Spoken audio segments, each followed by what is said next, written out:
Call this meeting to order at 6:06 p.m.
Thank you, Sheriff. So I choose to begin our meeting today by recognizing that the Garden Public School Division exists on land governed by Treaty 8, an agreement that was signed over 120 years ago. So you just see treaties as artifacts of the past. But the reality is that treaties are still in effect today, and we all benefit by the understanding that we are all partners in those treaties. I encourage my fellow trustees to continue to seek opportunities to deepen our foundational knowledge and learn about ways we can support reconciliation in our division and in our community. Also going to review our universal guiding principles. So for everything we decide and do, we'll hold ourselves accountable and we'll ask, is it good for us? Will it build trust and good relationships? Will it help us improve? Is it a responsible thing to do? And are we being open, honest, and ethical? Before I turn to the adoption of the agenda, I just want to welcome Superintendent Robinson to his first meeting. And I'm wondering if you want to introduce your new team. Well, I actually had it as part of my own superintendent's report, but Jump in. it's my pleasure to introduce two new assistant superintendents, Assistant Superintendent Kim Rickus, who is responsible for programs and planning. So when you think about the planning we do around our three-year education plans, the evidence and data that we use, and also all of the curriculum and implementation work that we do, that's the responsibility that Assistant Superintendent Rickus has. And then joining her is Assistant Superintendent Paul Terry of Student Services. And so all things related to the support of students, including the work that Director Gorbachev does, and soon to be Director Burgess around supporting wellness and supporting inclusivity and belonging, and supporting our Indigenous students and a variety of other students is the responsibility of Assistant Superintendent Terry. So welcome, and look forward to many years of working together in this room to help support governance of our trustees. Yeah. Thank you for that opportunity. Awesome. Thank So you. it's my superintendent's report. I just hope I keep remembering the right titles for everyone. A little bit of grace, guys.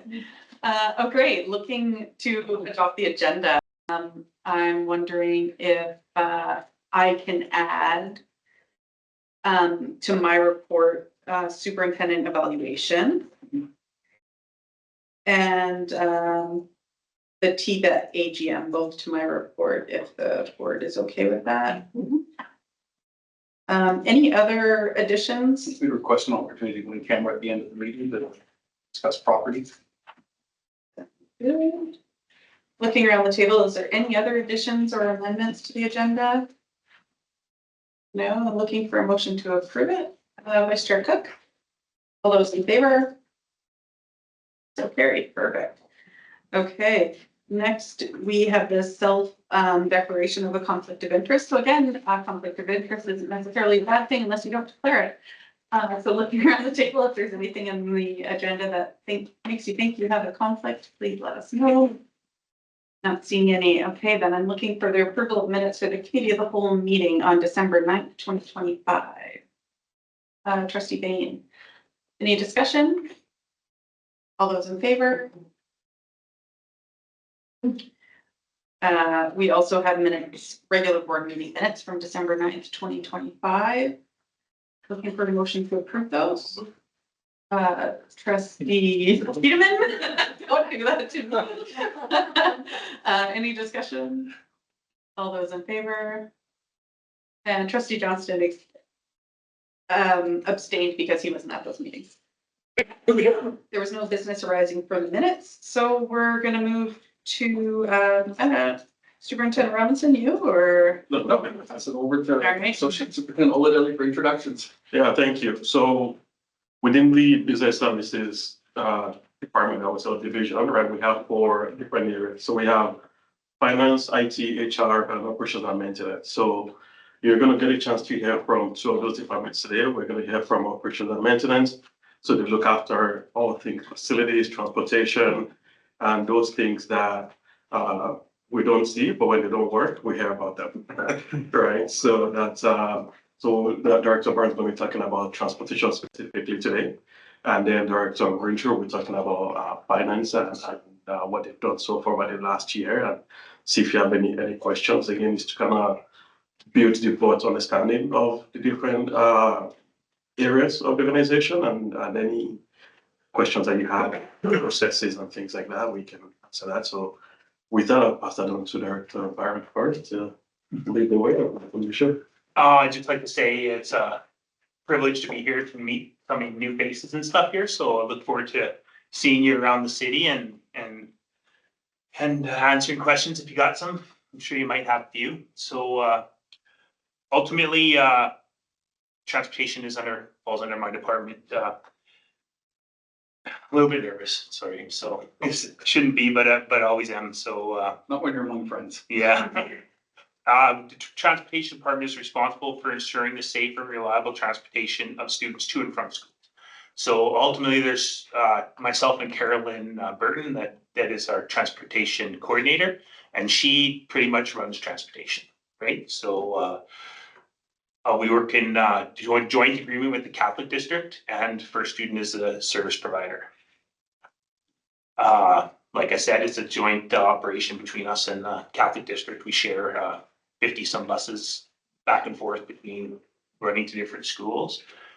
We have a 5-year agreement with First Student with option to extend it for 3 more years. And then with how we kind of run transportation, we use the guiding documents like board policy number 1, guiding principles on transportation, and then down the list, right? Severe weather, video surveillance, right?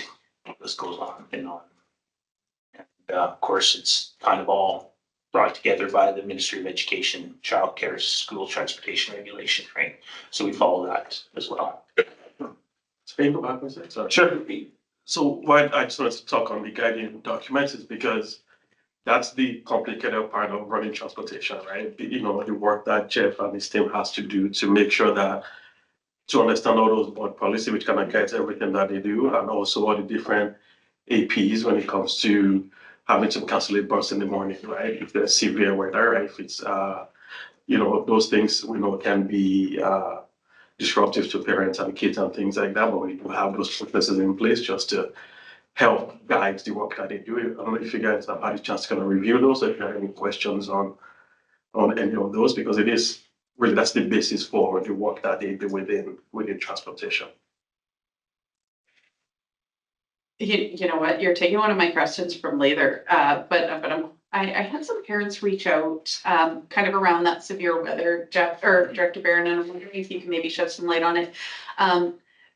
They were talking about poor road conditions being a severe weather, and I know that the roads are great, but if perchance they weren't, that I know there's cold weather, but is there also poor road conditions? We specifically, I had parents reach out on that very last Friday before Christmas holiday or the winter break, and our partners out of town canceled buses, and they were wondering why buses were running in town on that day. And I was wondering if maybe you could shed some light just on the AP in general.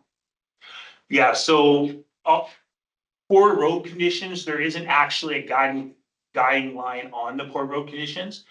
It's kind of, we discuss in the mornings if we feel like it could be an issue. That morning there was a short discussion about it. if I do remember.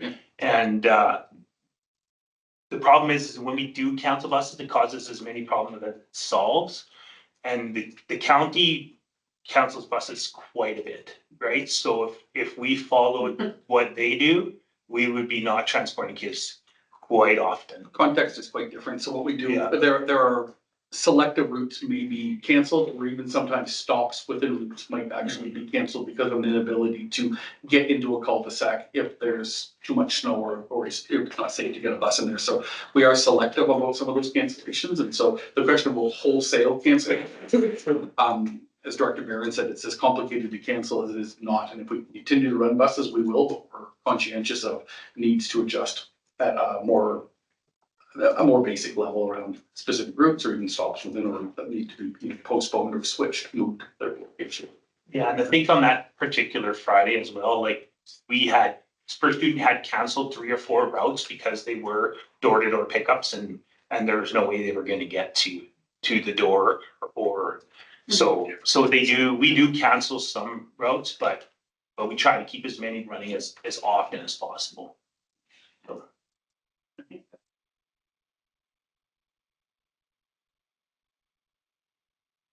Operational process, we have a few different things we use to kind of run our operations. The division's transportation web page has most of the up-to-date information. So if you were a parent and you were looking for bus cancellations, you would check the website and it would be on there first thing. We usually cancel, if we're going to cancel, we just make that decision right at 6 a.m. and it's a superintendent decision, right? Like I'll talk to them and then we'll move forward after that. Great. We do have a first ride program, so that is in joint with the Catholic district. And we switch which schools it's at every year. So I think this year it'll be our district that does it again in the spring, like May, June.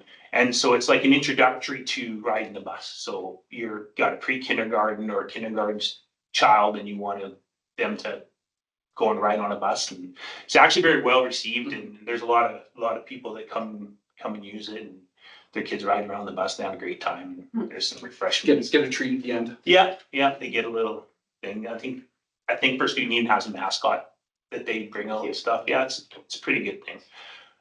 First View app is kind of how it's an app that the parents can use to track the buses as they travel. So we have that option to sign up for that. And then the Bus Planner Web is a program that we use to plan buses and move in and out of different situations, stuff like that. And also with the bus planner, so if I'm a parent, I could also go on our website through that program to see my route, right? And if I'm eligible for transportation, so if you're able to put your address in there, it will let you know kind of what your boundary area is and also if you're eligible. And then the First View app was introduced, I believe, last year when we rolled it out.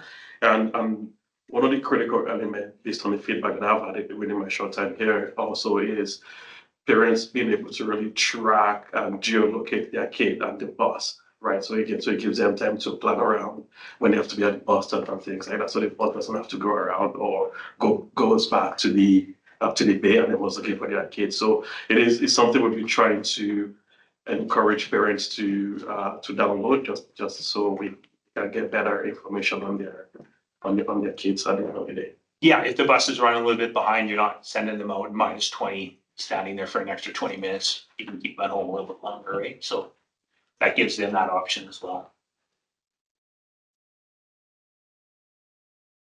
This page just kind of has some data for, it's in the report, this stats too, right? So we transport this year, right around 2,725 students right now. So give or take a few, right? So it's kind of always growing and always declining a little bit, right?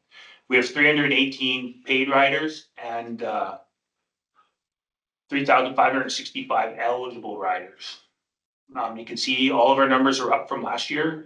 That has a lot to do with boundaries and the distance is changing a little bit, right? From the 2.4 to the 2 and the 2 to 1.6, right? So for those of you that don't know, it's K to 6 is 1.6 kilometers. So he means like a walkable distance Yeah. to the school. That's right. So then they're eligible for busing, right? And we get funded for them. And then 7 to 12 is 2 kilometers. So if they live farther than 2 kilometers, then they're automatically eligible for the buses and the government funds them to ride, right?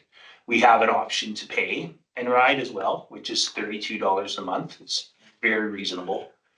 We have 318 paid riders this year. It's down a little bit from last year, but I think that's because of the distance changes. Sure. If that makes sense. Is that the same criteria for the paid riders? They still have to be like 1.6 or 2 kilometers in order to.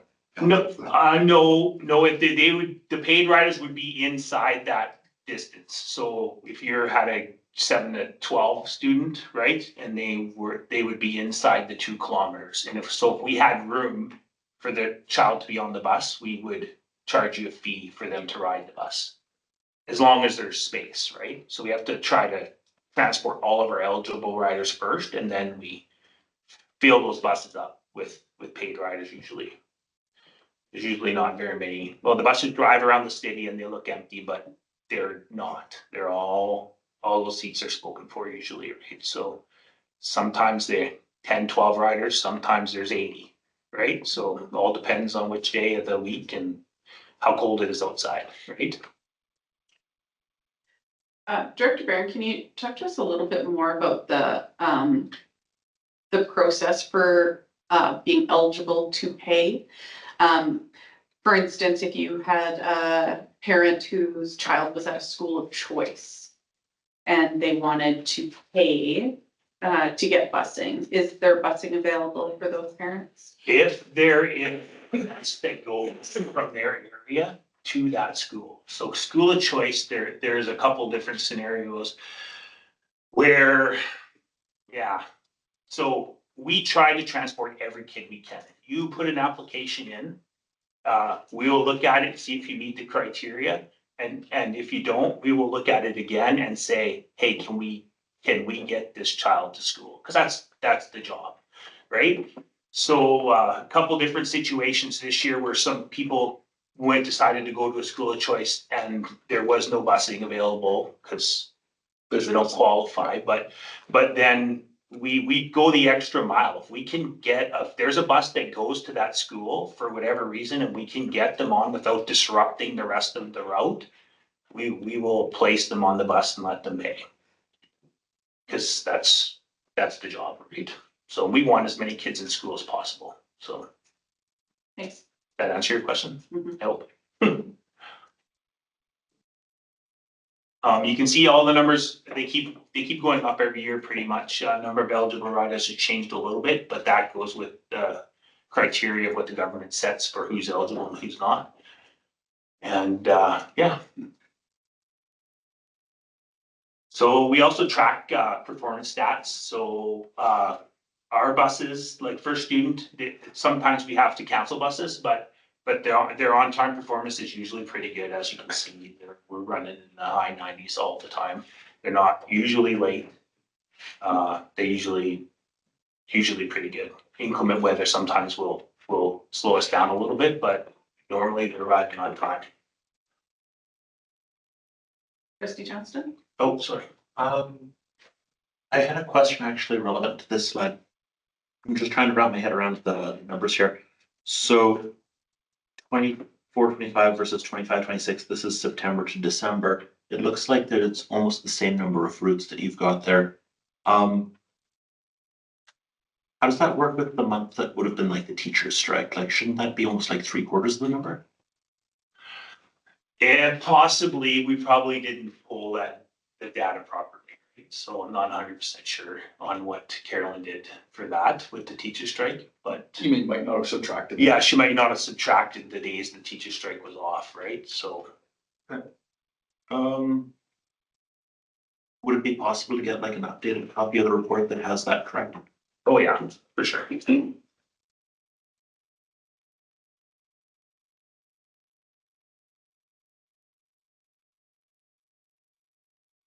Just a side note, I kind of wonder if it's accurate, Trustee Johnston, because, well, Director Barron will let us know, but There's more routes now because of the. I was wondering about that. I was thinking like, does that actually make up the Yeah. difference? It But might. it seemed like it was so close. Yeah, It Yeah. should be like drastically lower. that'll be interesting. It may, I'll get Carolyn, I made a note and Yeah. I'll get that information to Ola and Ola will share with you guys. That works. So good ask. Sure. That's- This is, maybe like more of a separate thing, but, you mentioned that kids need to scan their passes to get onto the buses. Are there assigned seats on GPSD buses There was assigned seats on the buses. during COVID, or? Yeah, we started during COVID and continued to keep them for years after COVID. Okay. This year, we did not assign seats, and mostly because the other district is not assigning seats, so it's very hard to do, for us to do it if they're not doing it. Okay. Right, so, and actually, it actually slows down the application process as well. Like, if we're trying to make sure every kid's in every seat, right, so we're trying to speed up the process of making sure everybody gets on the buses in a timely manner, so. Actually, can you expand on that a little? Why would it be a problem for us to have assigned seats, but if the separate division didn't? Cause, well, most of our buses are shared. Oh, it's shared, yeah. Yeah. So like, we could probably do it on like 10 to 12 buses, we could run Okay. some, Yeah. and so.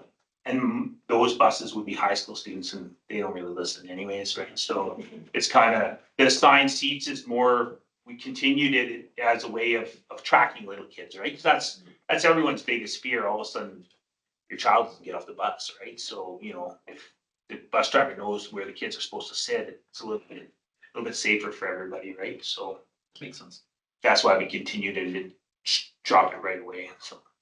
My last question might be more for us, Superintendent, but I'm just thinking of it right now. So in previous years, or maybe just one previous year, the city had like a free bus pass that they were giving away and they distributed it. We distributed it for them. Right. Is there anything like that this year that we It would? continues, it persists. Okay. It continues to be a program that's supported by us, and that free transportation for school-aged children continues to be something that they're sponsoring through the city. So Executive Assistant Crichton actually manages allocating those to schools and making sure that they get the right amount and number. And you can imagine that's an ever-moving target, but it's something Yeah. that we, it takes effort on our behalf, but it does support students in a variety of ways, including our high school students who sometimes choose city transportation over our own transportation because of convenience, timing, and needing to get different places and beyond that. I was just curious. Yeah, it still exists. It's still part of the overall transportation bill. Yeah, actually, the other day I was at the comp and there was a lot of kids at the public bus stop. I would say close to 30 Yeah. at the end of the day, like quite a bit more than, yeah, quite a bit more than I thought, right? So. It's good. Thank you very much. Any other questions? Not right now. Next slide. Financial review. So, we have expenses totaled of $2.96 million. So it's a pretty big budget. We're 65K under budget this year. Well, last year, right? Last year. The grant application for this year is $3.2 million. And, some of the financial concerns is inflation and contractual because there is an increase with first student every year, an annual increase. We may know more what that is, but, with the city growing and it's not the easiest job for them to find drivers, right? So those are some of the things we kind of worry about a little bit. I think the other thing to highlight there is if all the kids that are eligible for busing were to actually take the bus, the funding that we get would not be adequate, right? So I think one of the, for lack of a better word, saving grace right now is just a percentage of those eligible kids are the ones actually riding the bus. If not, the amount that we would need for additional busing and things like that would make that number go up quite a bit. But having said that, the province did change the rules a couple of years ago. I think starting last year when they changed the distance regulation, where before it used to be by if you actually rode the bus, we would get funding. Now it's if you were eligible. So the impact about 2 years ago when you used to be if you actually rode the bus was when the city gave away the bus passes and the kids didn't ride the bus. So that impacted the funding that we got compared to last year or this year, where it's now changed to who's eligible, whether they rode the bus or not, we will still get funding. But with that though, if we do have, if you look at one of the slides that talked about eligible and actual riders, if that does keep going up, we would start to see the need for additional buses, which could then affect the actual funding that we need for transportation. Because we don't charge a fee unless you're a paid rider, but we don't charge a fee for station.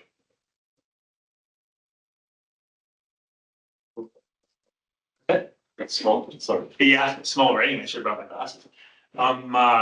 So departmental challenges that we face, late applications cause processing delays, and that's probably our biggest problem we have at school startup. So just for an example, this year, after August 25th, school started on the 29th, 30th, on the Friday.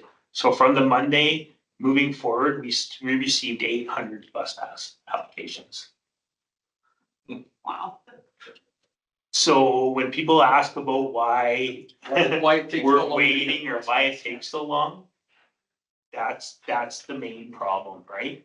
So there were some other issues too, like, we had some new staff, we had to input all the bus routes into Bus Planner and do some other things too, but majority of it is people not applying in a timely manner, right? Like, so I don't think it doesn't really matter, but that's our biggest challenge, right? Once in the first month or two of school, right?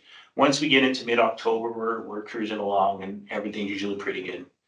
So, students boarding without bus passes is also an issue, right? So we don't let them ride without a bus pass. We'll let them ride to school, but normally on the way home, they have to get a temporary pass or their parents will have to come get them, usually how that works. Weather disruptions, knock on wood, we haven't had the cold cancellations yet, but we got a couple months of winter yet, so that has been an issue in the past. I mentioned driver shortages already. First Student had driver shortages earlier in the year and they did bring in, they usually fly bus drivers in from BC to cover. They do for real, yeah. Wow.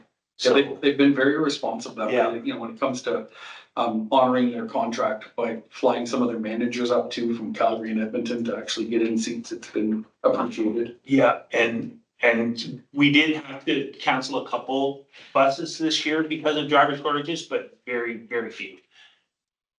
Some of the things that we're gonna look forward to is county transportation, so we're allowed to transport county kids if they go to our schools now, so that's something we're gonna look at, but of course, it'd have to be financially feasible to do so. We explored this a few years ago and it didn't really work out so well, but I think that's something we're gonna start looking at here again, and with Ola and Riley's help, we'll figure it out if it's something we can look at doing, because there's a lot of parents that would like that, I'm sure. And parent expectations on school of choice programs, just to make sure that's very clear. How we do that process, right, of school of choice. As long as everyone understands that our job is to get kids to school, we try our hardest to do that all the time, right, when we can. 25-26 priorities, improve efficiency and timing of application processes. So this is the number one thing we've been working on, that we will work on. I do agree that it would be nice to be able to apply for a bus pass and get it within 4 or 5 days. Like, that's like during the year, that is what happens. So right now, if you were to apply for a bus pass, we would process that and have that bus pass at the school in probably 24 to 36 hours, right? So a lost pass is usually the next day, sometimes the same day if we can ship it out. Sometimes if I'm going that way, I'll take them to the school. So it's just that first 3 weeks, it'd be nice to try to figure out a way to try to make it more efficient. So we're working towards that. That also is the number of last minute submissions. One of the things we're looking at is just more advertising, more email reminders, more more, maybe even phone calls. We're not 100% sure on that. There's a couple other things we've talked about. And then providing parents with accurate wait times with the application process, right? But, you know, just for example, in September, we were receiving for the first 2 weeks of school, 100 passes a day almost, right? There's applications, this is what we're getting. So like we can't process them that fast, right? So. But that is our biggest priority, is to try to figure out a way to make that process better, right? We've got some thinking around it too about how Yeah. we, you know, you're right. And as a parent who receives those emails, there's a lot of communication encouraging you to reminding you to register for your bus pass early. Getting people to do that is challenging, and sometimes maybe it's the experience of being in a queue of 800 in August that inspires them the next year to do it differently. But you know, there's things we can do about rolling over bus passes and creating some optimization. Whenever it gets, I'll use this word, backed up like that, our office supports by having staff coming over, so it's not just one person trying to muddle their way through 800. There'll be a team of 4, 5, and 6 people kind of all working on it together to get it resolved as quickly as possible. But Yeah. year after year, we find ourselves in that Trying to situation. the same situation. Shara loves to come help us out when we get behind. She drives down and spends a couple of days with us still. Yeah. Yeah, it's an everybody on board when Yeah. when school starts, so.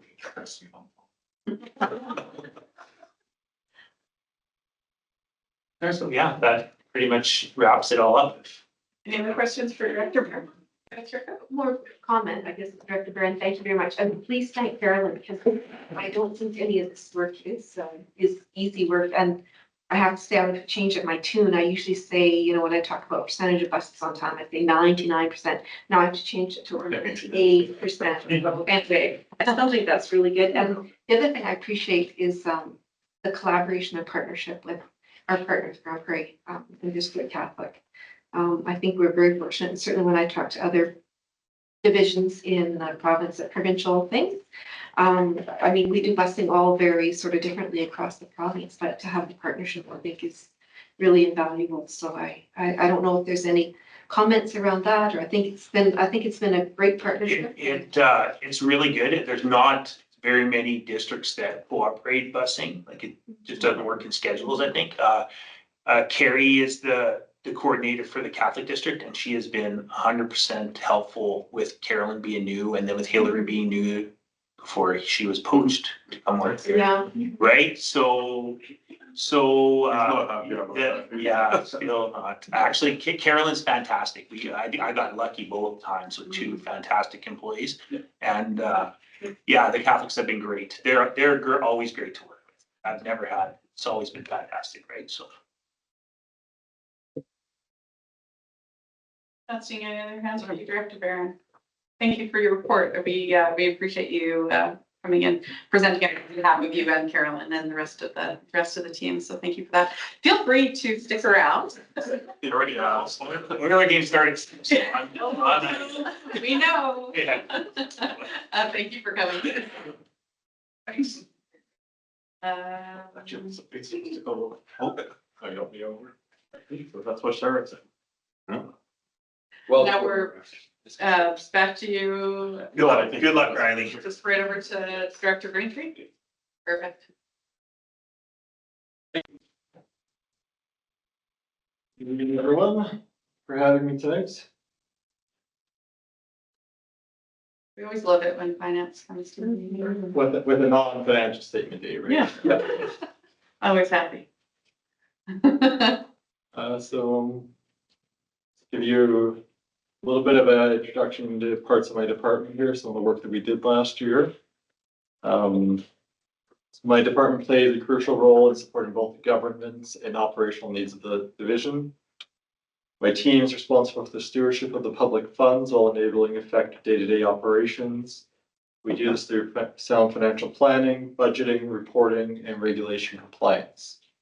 My team works collaboratively with the leadership and school administrators to align our financial resources with the division's strategic priorities.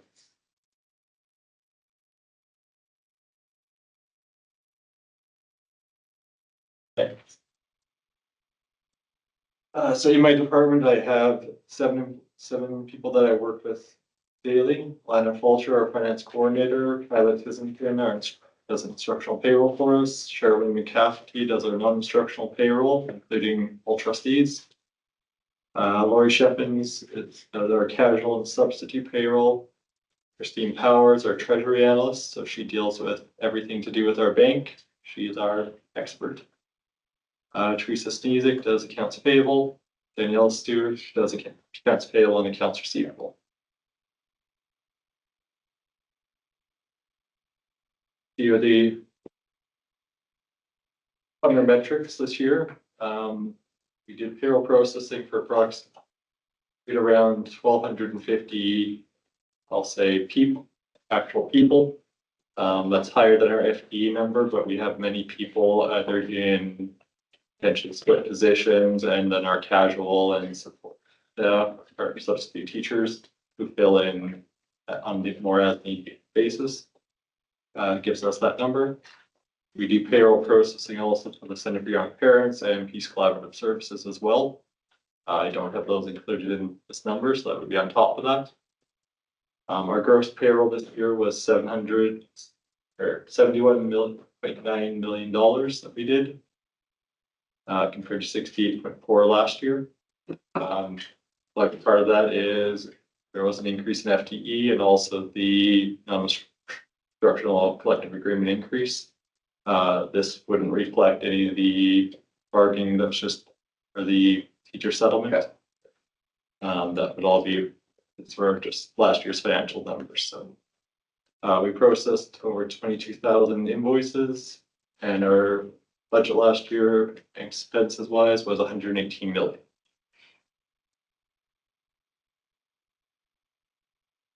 A few of the projects that we worked on last year, financial management reporting. So on a monthly basis, we are preparing reports and sending them out to every principal and director and senior leader in the division. These reports have been very valuable. It gives us a nice touch point with each department head and with each school on a monthly basis. They get a lot of inquiries from directors and principals when they are sent these reports. Usually I get quite a few calls that week when they go out, just as they're reviewing the numbers and everything that they're sent, making sure everything's accurate. It also helps keep them aligned with their budgets, that they're getting these numbers on a continual monthly basis. Are we able to ask questions as well? Please. So Director Braintree, do we do an orientation? Like if there's a new principal or leadership team at a school, is there an orientation? What's that? Yes. You know, Yeah, always for sure. So usually depending on the position, so a principal moving up to a director level, they usually have some experience, obviously managing a budget from their role as a principal.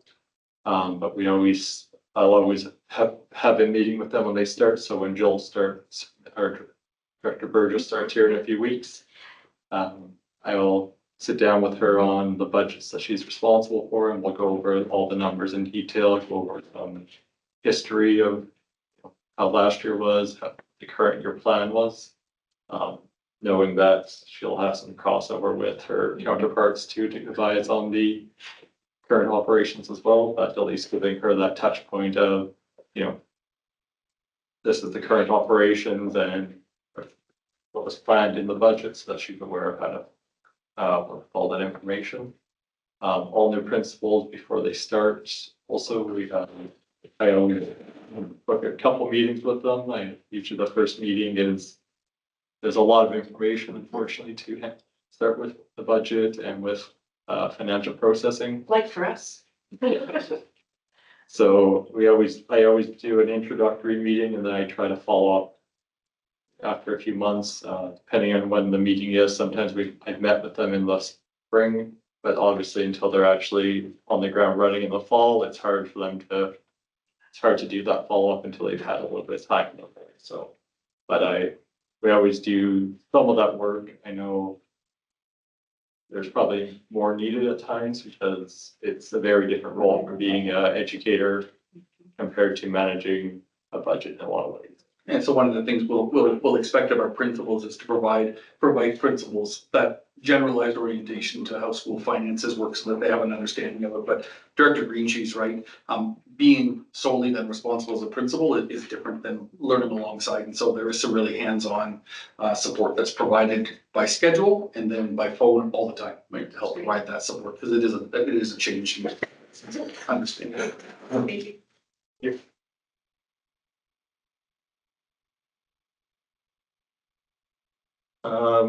Leading into my next topic is the budget training. So we have 2 budget cycles every year. So we do our spring budget based on our projected enrollment numbers, and then we work on once we have our actual enrollments in September, we go into our fall budget cycle, as many of you are familiar with, November.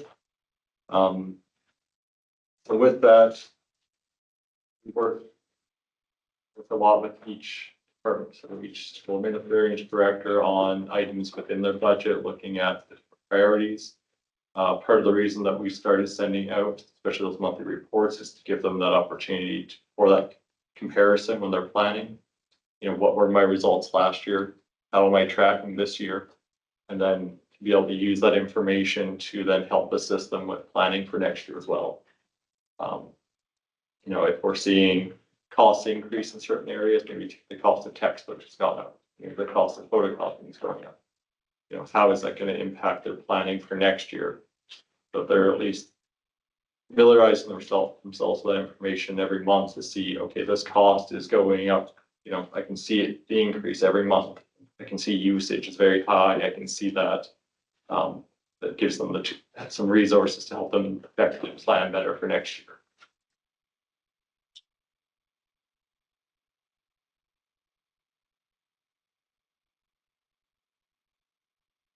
Another major project we did this year was our benefits plan review. So we transitioned our non-instructional staff from Sun Life benefits to the Alberta School Employee Benefit Plan. There were quite many different reasons for this. Cost was one of the factors that we were concerned with. Our increases under Sun Life one year was actually 50% cost increase in 1 year. Other years were also very high as well. So they were fast outpacing the cost that we were paying under our other benefit provider. So that was definitely one of our driving factors in undergoing this review. This also created an opportunity to align our benefits plan between our non-instructional group and our instructional group, so that every employee is covered under the same plan. Makes it a lot easier when teachers are talking about what wonderful program ASAP offers, and the EA's working side by side with them. It's like, oh, I have access to the same program. So it definitely is a great benefit there for that alignment. ASVP, we were able to maintain the same level of comparable coverage. There are some very small differences between the two, but the coverage is very comparable between the two plans. And then we were able to maintain access to the prompt and reliable service provided to them. So all in all, we're projecting that the cost savings of switching between the two plans will save $400,000 this year as a division. So some substantial savings and part of our stewardship of public funds, help our operational needs. They're anticipating that to be a good savings. And we went fully live with ASVP in August 2025 for our hourly staff who were coming back, returning the summer, or who had been contracts, and our full-time permanent employees transitioned to September 2025. So been with them for actually going on 5 months now officially. So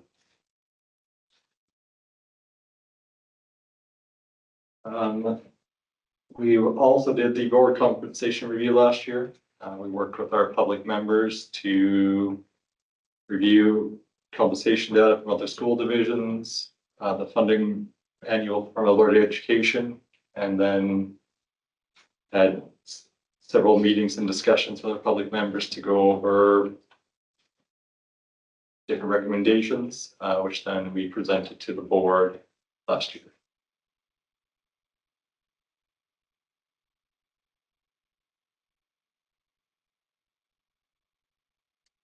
Any questions, I think?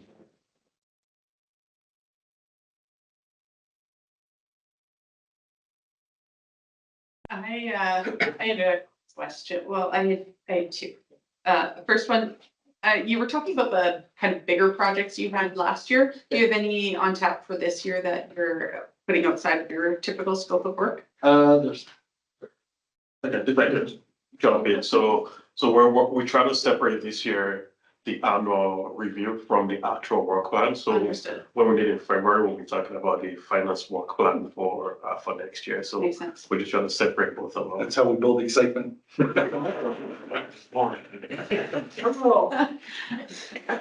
gonna jump to my other question since I got a non-answer on that one. Your report mentions working with system leadership to ensure that there was compliance on that ministry's reserve cap. It's a little bit different this year, but I was wondering if there's any adjustments your department has put in place just to ensure that we are under that cap. yep, so one of the things that we started doing the last few years is we've started working on projections for our financial results.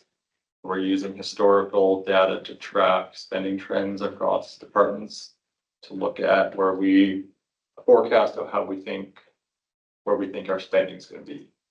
If we're seeing that, increases to wages coming through, what is that going to look like as a result in August? We're seeing cost increases across utilities or across, other, even paper supplies, other items like that. We're using some different metrics to try to forecast that across every school and every department to try to give us a reasonable expectation of where we're going to be with our financial results come August. So I usually my department works, usually starting about now, we'll start running some of these projections to kind of help influence our decisions that way. It lets us know if we need to prompt a few people to do some early spending or to just do that check-in to say, hey, do you know that you have this unspent money? Could you please tell us your plan for it? How can we help you with purchasing? And gives us that communication line to start early instead of calling, somebody in August and saying, okay, you have $50,000 you really need to spend by the end of the year. And we have a reserve target we'd like not to spend money back. I kind of anticipate we're gonna have the opposite problem in future years, but knowing the same mechanism would work in reverse. Part of that sort of No, go ahead.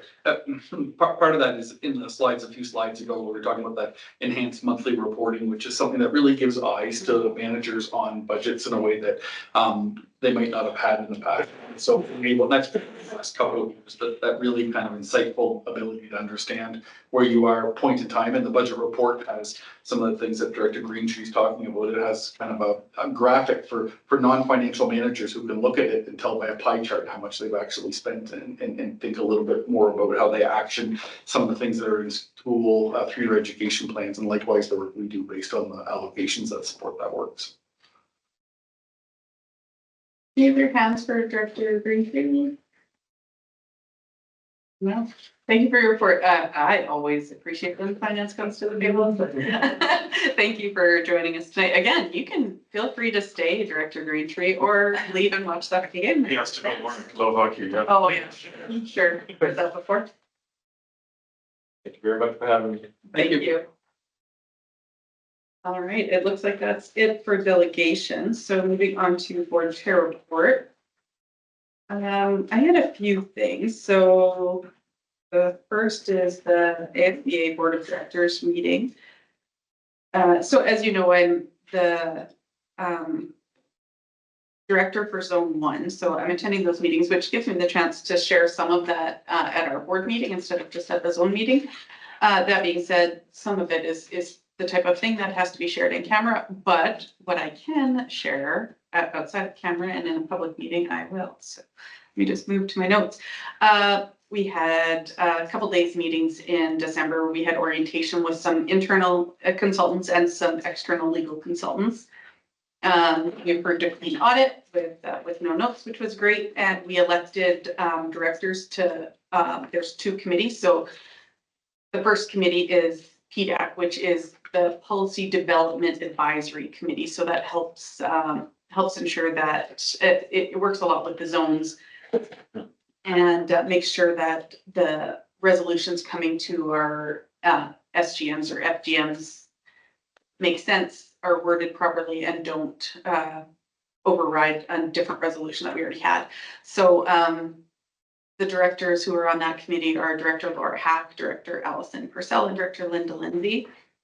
And then the board of directors also have held an election for the advocacy committee for the term. So these are both for this current year's term. So Director Debbie Engel, Director Holly Smith, Director Joe Bissingell, and me, Director Joe Millis. We were appointed to, elected to those committees. So I'm excited to work on the advocacy committee at the provincial level too. That's the type of work I enjoy doing. So I'm excited about that. We also appointed a lot of trustees to various ASBA committees and external boards. I don't have a list of those because there was a lot. And we received and went over the feedback from our fall general meeting. So the surveys that those of you who attended filled out, and started doing some thinking on the next meeting. Then on December 18th, we also met virtually with the Minister of Education and Childcare. It was a confidential meeting, so I can't really talk too much about that. But that's kind of the highlights from the Board of Directors meeting last month. Any questions on that I can answer? All right. Holidays at our school. So I think that it's a big thanks to all the staff at our schools for making the holidays such a cool thing in Grand Prairie Public School divisions, and fun and festive times were had for sure. And trustees got to be part of serving turkey dinners or wrapping presents or eating brunch, and we appreciate those invites and the chance to get to go and see the smiling faces and all of those things. So big thanks to our school staff for inviting us and for doing such a great job of celebrating in December. Superintendent evaluation. This is something that when we hired the current superintendent, we had lined up the consultant to do a superintendent evaluation with us. That consultant is no longer able to do that service. So we were thinking about it. I was talking to Vice Chair Cook. Her and I are both on that committee. There's someone else on that committee. I just don't know who they are at this moment. But we were thinking that it makes sense to maybe reach out to that committee and have them do some work to try and find a new consultant to kind of fit that role. And I'm wondering if the board agrees with that, and we can try and line up the consultants. It's for in June, but it takes a little bit of work to kind of source and suss out. So kind of looking around the table for head nods, if that makes sense, or if there's any questions on that, thumbs up. Yeah, okay, so I'll look to Casey Brown is your other. Director or Trustee Brown. Thanks.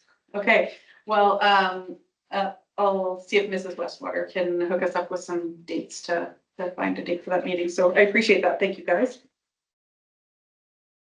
And lastly, earlier today was the TIBA AGM. So that's the Teacher Employee Bargaining Association AGM. And I am the board's rep on that.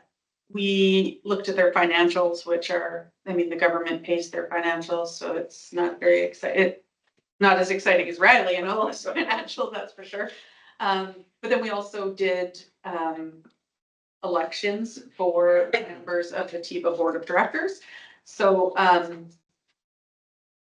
the three of the 4 metros are on TIBA, and so Calgary School Division, Calgary Roman Catholic, and Edmonton Catholic all have trustees sitting on that committee.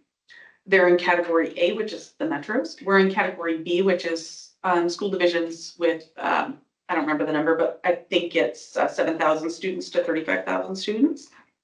And our category B elected Fiona Gilbert from the Rocky Grove School Division to be our representative.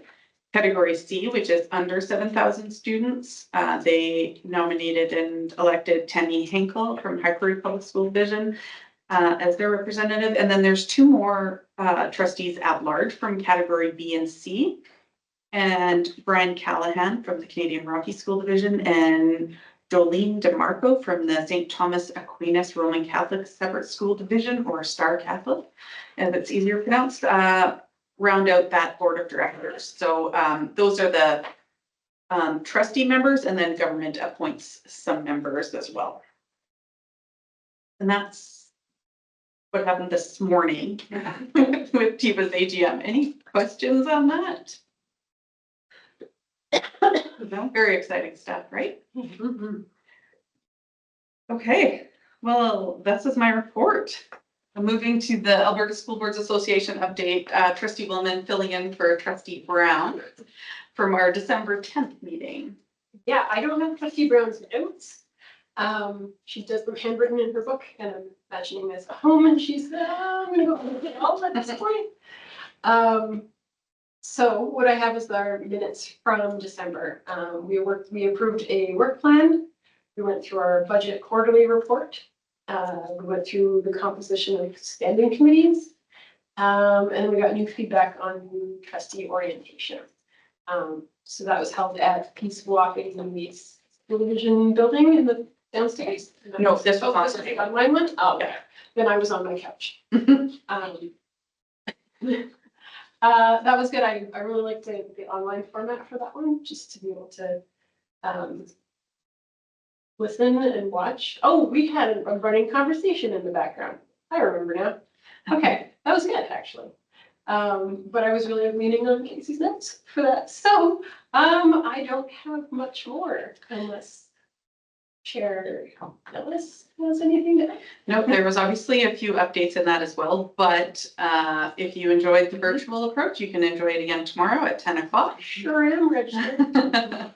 And maybe just to add that like the Alberta School Board Association website as always has sort of those, the briefs, the updates, lunch and learn dates, et cetera. So that's another good place for you to catch up if you miss those things. Any questions that ask or any questions for Trustee Mullen? No, thank you for your report. And it's back to you. We have the minutes for information from our last meeting and then an update on today's meeting from the Advocacy and Engagement Committee. The minutes from the last meeting are included in the agenda. Do we have to move to approve those? Okay, good, moving on. Today we met, and so this is just a verbal update. The minutes for today's meeting will be included in January 27th. So we met and we reviewed that our MSC priorities provide a strategic and consistent approach. We recognize that those advocacy priorities are not everything. They're kind of the overarching forest for the trees. So student outcomes, public education funding, and staff supports. Keep those, and then we're going to work within those umbrellas. So we talked about ways to engage with internal stakeholders such as staff, students, parents, community. And so we talked about plans to engage virtually and in person with those stakeholders. So virtually would be like a survey that's going to come out. We talked about different ways to look, and then in person, possibly like a World Cafe style, which sounds really interesting. So using those priorities to guide those engagements are really key. And then we talked about our councils as a specific topic. So that's coming up at the end of the month. That's in February. It's in February. Oh, it's in end of February, yeah. So notes to bring to council chairs, to bring back to their councils to support consistent communication and bridge those gaps when people aren't able to attend. So like meeting notes. Getting feedback from the school councils on our priorities, our budgeting priorities, And then we need to encourage collaboration for those ASCA priorities, specifically the managing school council meetings. And if there was any more kind of structured ways to engage with our councils.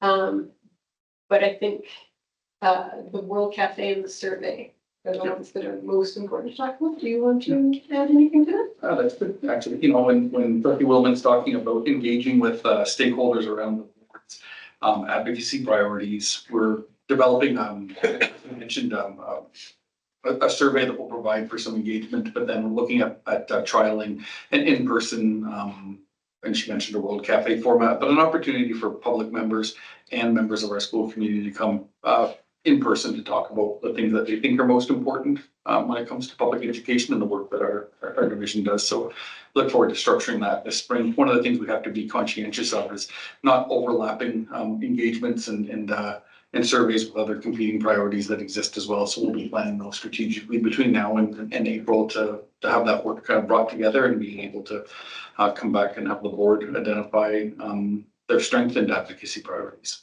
going forward. Making a recommendation to the board, I thought, because we needed to move on something before the end of the month. To initiate the plan that Trustee Willman is talking about. So really looking for agreement from the board as to whether the path which she's described, which is a combination of surveys and in-person activities, is the right work to do. It's the kind of direction we're seeking, and I think we agreed that head nods would be enough of a direction for us to proceed. So you see a variety of those. So. You're supposed to use specific sentences. I think this got it. So, administration will move forward with the survey probably before the end of the month.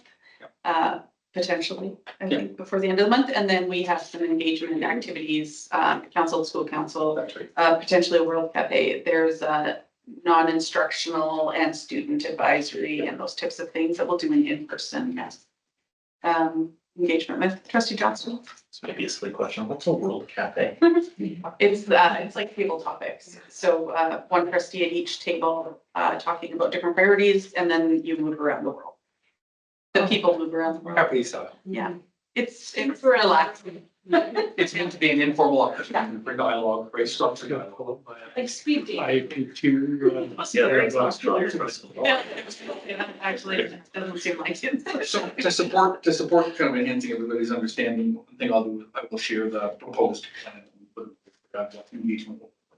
I'll send that through Amanda to all of you. Perfect. Any other questions for Trustee Woman or the committee? No, thank you for your report.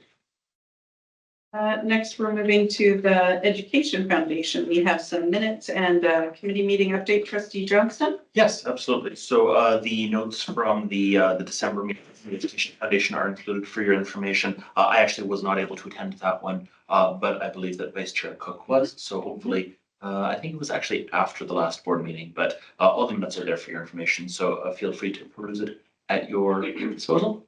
But we also had our January meeting on the 8th. And a few things to report from that. The minutes will obviously be included in the next board package. One of the first things that I would mention is Brenda Howard is actually retiring from the foundation board. So obviously a loss, but we'll be looking for possible replacements in the future. We received a monthly financial update from December. A couple things to note: the Striving for Excellence Awards night in December went very well. It was almost full for capacity. We're doing planning for some upcoming events, including the United Way 80s night, which is on April 26th, the Jackpot Grill. So mark your calendars. We spoke a little bit about a desire to improve social media presence for the foundation. And we also have our strategic planning session that's going to be coming up along with the budget planning for the foundation for the coming year. So it's, I think, unclear exactly when that's going to happen because everybody's pretty busy with their schedules, but they were looking at 3 or 4 possible times sometime between now or March, possibly as soon as next week. So hopefully that'll happen fairly soon. I think there were a few other people here that were present, so I don't know if I missed anything. Super. If I can, the only thing I would add is the granting opportunities. One of the things the foundation does is provide money directly to schools to support things that aren't conventionally supported through public education funds. And so each year, there's a process and it becomes more and more refined and less red tapey and more accessible for students. And so this year, the foundation will be allocating $55,000 to our schools, depending on the size of your school. You're either eligible for a $3,300 or a $2,800 grant. And past version of it had people writing proposals and then they'd be reviewed. And the recommendation that's been adopted in the last couple of years, we continue is to automatically make that money available to schools, and schools then have the opportunity to provide reporting back on what it was allocated to schools. Takes out some of the steps and some of the unnecessary red tape, puts money in schools for passion areas and special projects. So worth noting. Yeah, it seems like it'll be a very streamlined process. Oh, and we welcomed a new board member to Yeah. the table. Former Superintendent Finn is now a community member on that committee as well, so it was nice to have him here. That's, Kept his parking that's spot. typical. If you're a past trustee or a past superintendent, you have to do a stint on the Education Foundation. That's nice. That's great. Any questions for trustee Johnston on that? Yeah, thank you for your report. The standing committee, the scores, Vice Chair Cup. Yeah, I had the pleasure of attending this meeting on behalf of Chair Nellis, and it was on December 12th. And because I know you want to know, SCORE stands for Servicing, Cost Sharing, Operations, Recreation, and Environmental Stewardship. So this is a committee that is comprised of our mayor and a number of city officials, as well as several school divisions, ourselves, Grand Prairie Catholic, as well as Northwestern Polytechnic, and also the CSNO. So the essentially there is a technical committee, which is more sort of the operations of this sort of group, and they meet 4 times per year. And then there's a standing committee of which Chair Nellis and then our new superintendent attends. And so now I don't know if there'll be any other Just on that governance level, will be the superintendent. Okay. Chair. Okay. So at any rate, so that was the attendees. And so then, so there's a technical committee that meets 4 times a year, and then there's a standing committee, which is what I attended. And the technical committee is city, school, and WP. And so essentially some of the things that are looked at this meeting is facility use, land and maintenance boundaries, schedules.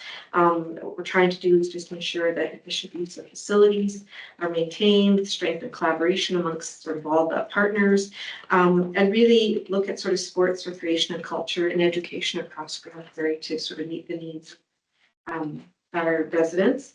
The scores agreement is reviewed on a regular basis, and it was reviewed in the fall. The tournaments and special events were discussed, and there also was some statistics shared around sort of community use of our school gyms and also city facilities. And I need to just give a shout out to our own Paul Terrian, who's been working with a lot of others. And there have been some fees increased, and there certainly been some concern for our buildings around trying to mitigate wear and tear. And so there was some increase to fees, but there was quite a bit of work that was done by Paul and others. And so then we just go around the room and did a bit of an update around what was happening. And so just for your information, sort of briefly, the city is upgrading some and renovating at the museum, the art gallery, about the temporary closure, I think. There's a pocket library that's been created at Eastlink. There's a number of things that are happening. They're paving the curling rink building and doing some painting, expanding beach volleyball by 4 courts. Nighthawk is actually going through a geotechnical review. Smith subdivision facility that is available for citizens is now called Kiera Place. And then work continues on the dome. So, I think it was great appreciation, certainly on our part, of the collaboration. Just some of the things that I reported on, and the other sort of little piece of information is that in April 24th to 26th, the Design Center at Grand Prairie is going to be hosting a wrestling championship. So that's kind of the, On the ice? Like, do they cover it and then? yeah, that Design Center, yeah. It'd be more fun on the ice, I know. Yeah. That's going to be rooms and hallways. It's how junior B. Yeah, that's fair. Thank you for that report and for taking that meeting for me, Vice Chair Cook. So essentially, if you guys haven't heard of school before, it's the sharing of facilities. So it lets the community use our school gyms when our schools aren't in, and it lets our students use city facilities during school hours, the pool, the rink, those kinds of things. So just sharing that, trustee Bowman. Is there any mechanism in those meetings to provide feedback on like user experiences? Like, do we get to tell them, hey, these are issues we're running into, and does that go back vice versa? Oh, yeah, sure. Yes. Yes, Yeah. yeah, absolutely. And mostly at the technical Yeah. meetings, it's more of an operational thing. So they give our technical team, I believe Ola is on that, is our point person on that. And so he would take that feedback to them and vice versa. They would bring the feedback. And one good example is Vice Chair Cook mentioned the tournament. So before it was a lot more work to have a tournament in our schools. And there was no extra cost to that. But there was setup and different supervision that needed to happen. So that change was made in the scores agreement after hearing said feedback and then those changes were made. So, Does maintenance come into that at all? yeah, absolutely. Yeah, so I didn't give the report that we had given, but I did do a report and sort of talked about many of those things, talked about the importance of the agreement, the changes, the partnership. We talked about the clarity and the improvements around the tournament booking, sort of as Chair Nell said, talked about how the changes were well received by schools and we received that feedback. Talked about the work and collaboration and improvements. We talked about the new tournament and extended event schedule. And then we also acknowledged that we continue to gather feedback from schools at various levels on how the agreement's working. Suggestions, and they go directly to the town. So I didn't give my report, but that's what no, I gave you. A condensed version. Yes, it was a condensed version. But yeah, on a quarter, Yeah. 4 times a year, our Then- associates, super. Yeah, we do have the next one on Monday. I think you also mentioned it earlier. So the other thing is the wear and tear on the equipment and things like that. That's probably feedback that we do get from the schools. So now we're trying to, we have a mechanism in place now where the schools could, because we do collect funds from rental. So the schools could then come and request funds from finance departments to be able to replace some of the damaged or old equipment because of the equipment. So that's one of the things that's been in place as well from feedback. It's an interesting agreement that's to Grand Prairie area and so Vice Chair Cook talked about the Catholic and shared busing, but this is another unique agreement that's kind of the envy around the province of things like that.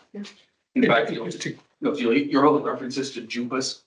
Yeah. A joint concern agreement, Yeah. I'm not saying it quite right, but that's something that the ministers collectively are mandating through municipalities that something similar to what we've always had for years as the scores agreement, become more standardized across the province.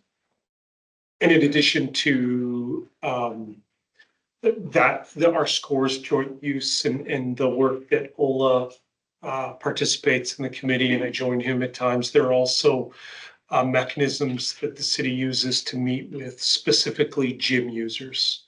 And they'll do special meetings to host just gym users and not all facility users to really get to meaningful feedback about that process. ICE users have their own meeting and they do lots of engagement with different groups that we're a part of. So it's a great, it's very collaborative. Thank you for that. Next up is governance minutes. Back to you, trustee Bowman. Oh, good. Okay, so I am the last of the rounds, before we start over in alphabetically, so I guess Sarah. Are we going back to the incumbents? I don't know, trustee or.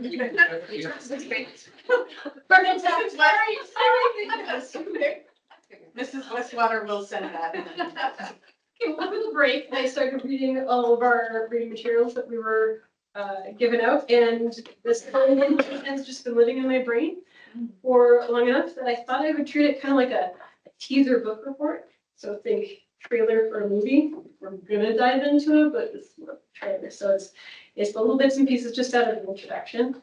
And I'm just gonna show you some of the headline pieces that I'm really excited about. So in the introduction, we have unity of purpose driven by a shared moral imperative. That moral imperative sounds really cool. I didn't read the first book, but they did include things that were from the first book, including things like education can't be expected to solve everything, but it's increasingly clear that it is the one social institution that has the potential to make a major difference for humanity in a troubled world.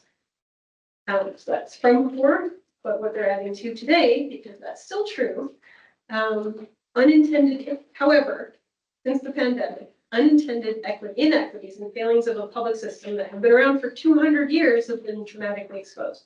Context is this American 100 years for us, but it's created new unprecedented challenges, many of which fall directly into the governance wheelhouse.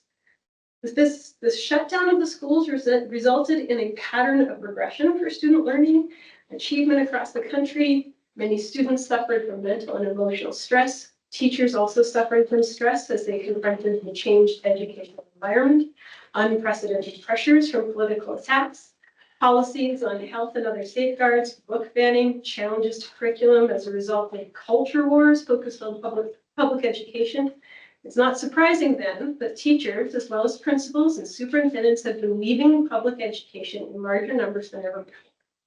Many expressed concerns that they had not signed up for this. It's not that some versions of these challenges have been experienced by school districts over the past, it's that everything has been happening all at once. These events are major system challenges. As such, they are clearly the responsibility of district governments, school board, and superintendent. How these challenges are met will be determined by the effectiveness of the government system in the district. So for the 2.0, that's going to be different from the 1.0 that our incumbents read already. The ones I wanted to point out were, we're going to focus specifically both on the challenges to governance post-COVID and the opportunities for significant positive change. The elements from the last book are rearranged into 3 pillars. As a metaphor, we believe that school boards are vastly underutilized at precisely the time when they are needed most.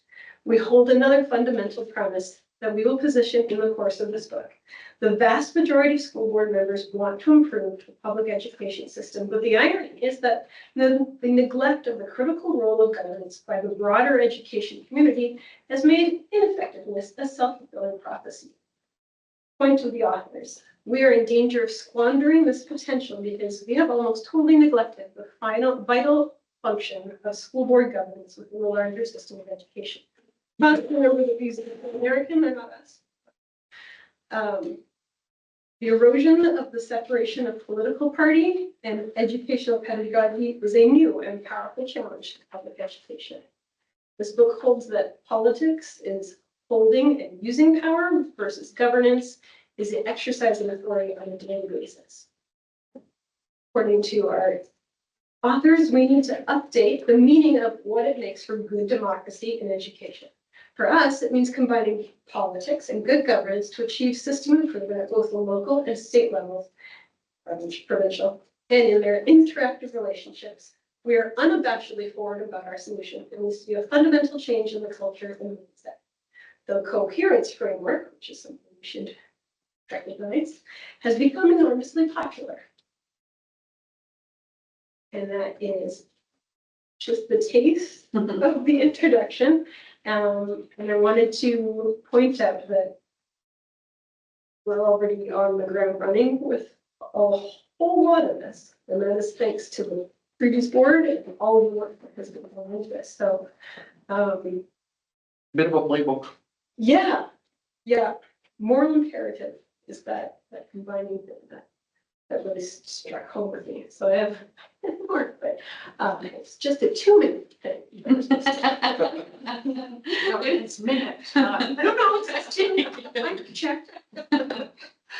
Any questions for trustee Willman on that, Vice Chair Cook? Just to comment, I appreciated the overview, did a great job. I can't profess that I've read much further than that, but just to add that it is American, but one of the authors, Michael Pullman, is actually a Canadian. So that kind of, he does lend himself a little bit to some Canadian context. Excellent. Excited to be leaders in the province this way. Trustee Johnston, you're next on the agenda for January 25th. There you go. Excellent. We'll reshare the support document and the schedule. I'm already looking at it. So back to alphabetical, but for incumbent. J, I K, don't see N. Amanda has the schedule. Okay. Mrs. Resler. Yeah. Next is individual trustee reports, and I never start, but I'm going to because it lends really well to what trustee Willman just said is, hold on, let me go back to my notes. On February 19th, we have a day for board professional learning. Can everyone make sure to read that book before then? In the afternoon, well, except for those trustees who aren't able to make it, but everyone else, we're going to be in the afternoon having our book study on that book. And that'll be part of our afternoon discussion. So was your trailer? Sorry, hold on. One of you at a time? All right, well, I'm glad there was a trailer. Yeah. We're booked now already, right? Trustee Bain? So that the expectation is we have read the book by. Yes. It's not gonna take you long. It's a quickie. Well, I started, but It's dry. I will say this, it's the best book I've ever read on governance. Yes, that was fair to say. So, the other thing I wanted to mention in my roundtable was, Superintendent Robinson and I, are invited to, a meeting with the Minister of Education next month. Super Bowl Sunday. Super Bowl Sunday, happily. He's very happy. So he makes it back. Anyways, so this is board chairs, superintendents, and the minister. It's a working group that we're going to be attending in Calgary, so we'll let you know. We don't have a finalized agenda yet because, spoiler alert, it's not finalized yet. Because the government has a lot of influence on the agenda, but as does the Alberta School Boards Association. So we're waiting to hear on that. And just as another teaser, we also were invited to a meeting next week, a virtual meeting next week with the ministry to hear an update that we don't have any details on yet, but we'll share what we can when we can. That's all I had to share. Vice Chair Cook?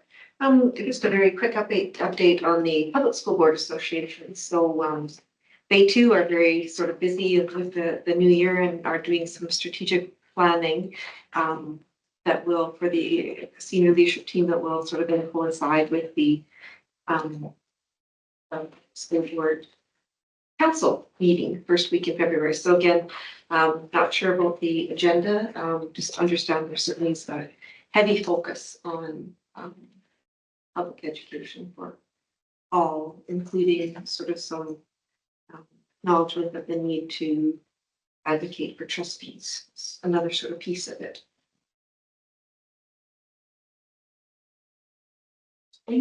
I don't have anything to report. Fair. Mr. Dillon? I only have had one council meeting so far, and we played Look It as a means of engaging with the assurance survey. Mhm. That's fine. And effective, actually. Thank you for that. Trustee Johnston? And trustee Tiedemann? No? No, it. Fiddleman. All right, moving on to the superintendent's report. Thanks very much. 9 items in the report presented to you for your review, 5 of which I'll highlight. All of them are just quick information pieces. Important items in there is the assurance meetings, which are upcoming. So we have them scheduled over 3 days, January 22nd, 29th, and February 12th. easy to categorize those as busy and intense days, and I want to thank you in advance for your commitment to being able to participate in those. Recognizing that not all trustees can commit to attending all meetings and all days, and recognizing that that's okay. It's a significant expectation for people to be able to engage with that kind of persistence, but we will be recording them. And so if there's something you're not able to attend and you're interested in learning about, you'll have access to being able to see the recording of them as well. So included in your package was a resource for trustee school assurance meetings. We really recognize those as a critical opportunity for the board to engage directly with school leaders on matters that are of critical importance to them. Looking and learning about their priority outcomes, their strategies and processes, the evidence that they use, and those sorts of things that all support the achievement of the goals that exist in their three-year education plan. Assurance meetings are either 30 minutes or 45 minutes, depending on your schools. Your high schools have a 45-minute allocation of time, and the remainder of our schools have 30 minutes plus an opportunity for questions that are built in there. So they end up being longer than what they typically are. So the structure of the meeting will be the same for all of them because there is a consistent agenda. The content, of course, will vary from school to school, and the way that they'll tell that story will vary as well. Schools may or may not have a visual presentation, so you can expect to see a PowerPoint potentially, but you might not see a PowerPoint. We leave that to them to determine the best way that they wanted to share those. To share their stories. The agenda is provided in the package, so you'll see generally what the topics of meetings are. Most important, or of most importance, is you'll have access to folders, file folders on the portal, which provide information about each of our schools. School profiles are included in there, and that's kind of a resource that talks about enrollments, voting, demographic elements of the school, and those sorts of things. You'll also find their three-year education plan and results reports in there, and other elements that help you prepare to engage with them on the assurance meetings. And so they really are a very meaningful opportunity for engagement, and a meaningful opportunity to hear directly from school leaders about the work they do with teachers. Not very common across the province. In fact, I describe it as not common at all in terms of that opportunity for that direct kind of engagement with schools. And so it's something that we really emphasize as important and look forward to every year. And again, thanks in advance for your availability, your commitment, and recognizing that it's not always possible to do all things. So thank you. Any questions about assurance meetings or opportunity from the team to provide anything I might have missed? I'd say each school brings their own flavor to their assurance meetings, but you'll be hearing common pieces, and they really center it around their education plan and the priorities and those strategies that they're finding are working based on their data, and then the new strategies that they're using moving forward throughout this year next. So.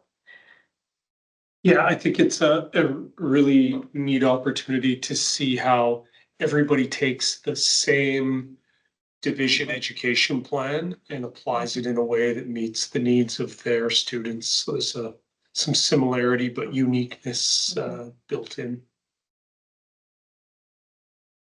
Next item I want to bring attention to is the Alberta Education System Review. So members of our team had an opportunity to participate in the review, which was conducted by public accounting firm MNP. We talked about this in the December 9th meeting, and on December 15th actually had our 1 hour engagement with the interview team that was leading it. We've since learned that we were one of 18 boards selected across the province for that interview, and talking to jurisdictions just in Alberta, the mandate of MMP was to also speak to other jurisdictions across the province, and in fact even into the United States, to learn about funding models and how things are applied in those contexts. The time was spent really talking about how we allocate resources to support programming with structures and what kind of thinking goes into how we allocate public funds. I know that there's been some discussion among boards around the topic of governance being a focus of these meetings, and in the hour that we had a chance to speak with MNP, governance wasn't part of the conversation that they were talking about. They were really specific to how do you develop programming and how do you provide supports for students. And we had a chance to talk about some of the things we do that we're most proud of when it comes to things like Peace Collaborative Services and things that we know are a bit unique in the province. So the report was commissioned by the Minister of Education, and that's who they will deliver their report to, because the question was asked of them about what we will do, or how we will see this report, and they said it was commissioned by somebody else. That's who we deliver it to. What they do with it is up to them. So there's some interesting dialogue around that concept in the province, and Chair knows. I can tell you that question was asked of the minister, and he didn't see any reason that participating boards would be able to see that information, so that. Now, we were told that we would get a chance to validate our data before it went into the report. We haven't yet, so we'll see what they do. Yeah, the minister saw the value in sharing the results with the. That'd be good. Any questions or comments? I think the third thing that I would draw your attention to is the literacy and numeracy support documents that are highlighted there. It's work that Director of Teaching and Learning, Corinne Cruz, has been leading it, and really to contextualize this as companion documents to the optimal learning framework that we've been developing over the last few years. And the development of these resources, and we take different approaches for different purposes, but these resources were developed by a number of teachers working in this room with our curriculum coordinators and our directors around developing support documents that actionize the optimal learning framework in the areas of numeracy and literacy, and focus specifically on planning and assessment and instructional practices. More details, of course, will be available in February. We've got a report from Director of Teaching and Learning, Corinne Cruz, and she will talk about the optimal learning framework, but no doubt this will actually be the foundation of the work that she talks about at that time. So it's that continued evolution of our implementation of that work. And the last two items are really just for information, but I do want to highlight them. January 30th, looking forward to spending time with Trustee Tiedemann, Brown, and Johnston, working with the student advisory alongside Assistant Superintendent Kim Frickus. That's our first opportunity. All schools have 25 students going. Yeah, so it's all systems go, and we're ready to start that work, and we're looking forward to engaging with our students and doing that as well. I think 4 engagements planned throughout the year, or 3. 3 for this year Yeah. because of our late start. Yeah, but yeah, so. And then finally, a quick note, I think it was the second to last item in my report, that was about a salary settlement allocation. And I really just share that for this basic statement. The government paid us what they said they would pay us to pay for the teacher's settlement.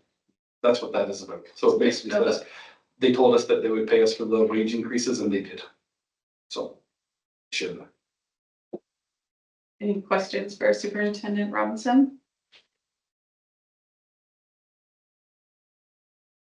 I had one question on your all administrators meeting, your last bullet point, the concept of equity through high expectations in teaching and learning. Yeah. Can you just tell me a little bit more about that?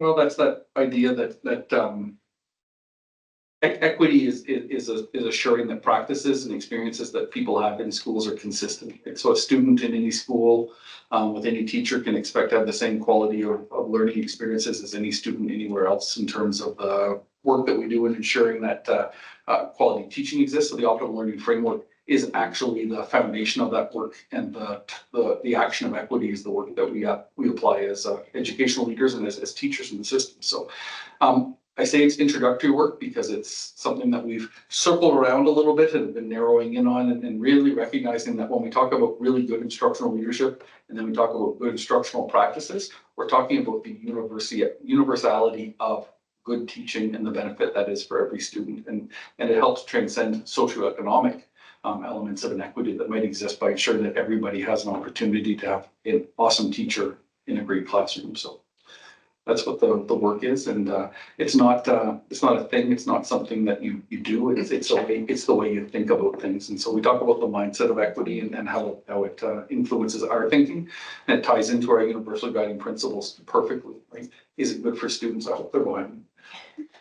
Is it good for students? Is it the responsible thing to do? Those are equity statements. So Great. Yeah. Any other questions? No, thank you for your report. Associate Superintendent Olavelli. Thank you. So I have 4 things on my report, but I'll just touch on the last 2 real quick. So the first one is on our request to the minister on the exemption to our reserves. So we wrote that in December, which was shared with the board. And then over the holidays, they reached out to let us know that, based on the audit that was just completed, that we're under the cap, so we don't actually need to, we don't need the ministerial approval, which, because typically they were doing use the most recent audits to, as a criteria, but that's what they did when they sent me the email, just letting us know that, we're under the cap, so we don't necessarily need the approval from the minister, so we're just letting you guys know. If you have a question. I don't understand. Yes, so typically the exemption would have been on the 23-24 school year, which was why we asked for the expenses, They right? kind of moved the goalpost. They moved the goalpost, Apply essentially. it to this year and you're under the limit, keep your money, Gotcha. $300,000, which means, you know, it's Very a substantial. Is that a good way to describe it? That's a good way to describe it. Yeah. Using expenses from 2 years ago, they used the one from last year, and they're basically saying we don't need an approval from the minister, we're good to go. Excellent. Okay, that makes it more clear in my head. Thank you. Which is good news, because we didn't anticipate that, did we? No, we, Yeah, okay. yeah, so, we will not be expecting a response from the minister, so the email from the director to myself is the official response that will be there. And the other thing that I wanted to highlight is the budget development process. So typically this will come to the board in March, but we're kind of starting the process a bit earlier this year. We're supposed to have a conversation earlier on, but we'll have that at some point. But you know, what we wanted to highlight is that we've submitted our enrollment projections to the ministry for what we expect the enrollment to be next year. So we are looking at a slight reduction in what we had for this current school year by about 25 students. And so that's the first part of the process. And then about the next 2 or 3 months is really when the work starts. What we're looking at, just given the current financial condition of the division, is to not expedite, but work on the actual budget sooner than we normally would, so that we can have some options to the board quicker in the year than late May and things like that. So we're looking to come back hopefully in March to start having a conversation about what the budgets could look like. So with having the enrollment in place, the next step we'll be looking to get the guiding principles and the budget schedule to the board as soon as possible. Because once we have that, that kind of guides the work that we do with department heads and school principals on expectations for the budgets going forward. So that's the process in a summarized version, but wanted to kind of give you an update to, you know, for what's to come over the next few months. It won't be in April, but it'll probably be in March that we'll start talking budget this year. Which is not a bad thing because it coincides with when budget comes out from the province as well, so. Questions for? No more question. Thanks for your report. The work plan is next, before our next meeting, we have a meeting tomorrow with the virtual ASBA Zone 1 meeting. We also have a teacher trustee liaison committee meeting. January 22nd, we have a start of our school assurance meeting. And on the 27th, we have board policy and then our regular public meeting coming up. Any questions on these, those or anything else in the work plan?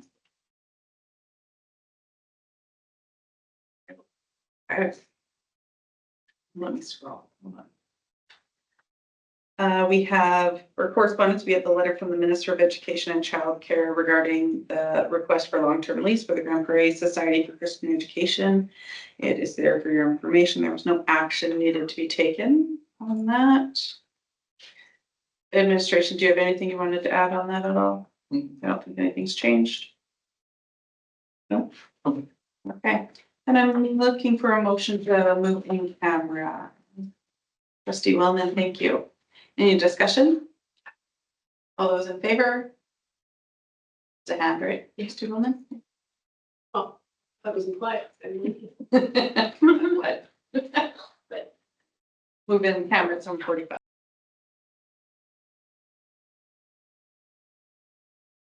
Give for motion to come out of cameras. Any discussion?